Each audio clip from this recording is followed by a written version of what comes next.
آسمان ابریست، از آفاق چشمانم بپرس.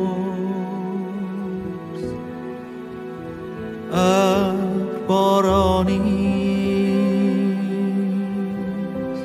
از اشک چو بارانم بپرس. تخته دل در کف امواج غم خواهد شکست، نکته را از سینه سرشار طوفانم بپرس.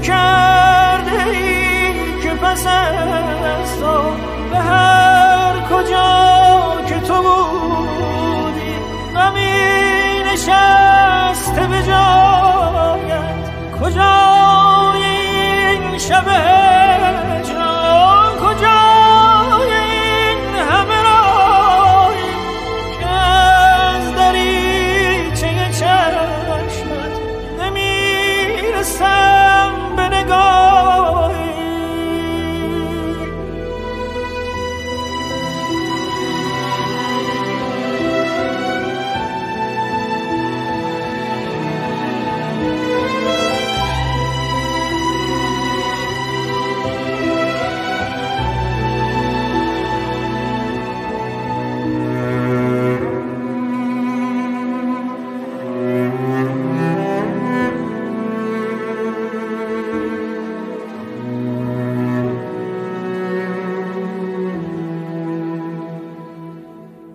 در همه لون ضمیرم هیچ نقشی جز تو نیست. آنچه را میگویم از آینه جانم بپرس.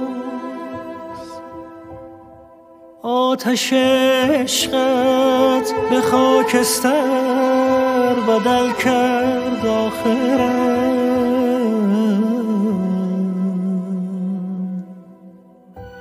گر نداری باور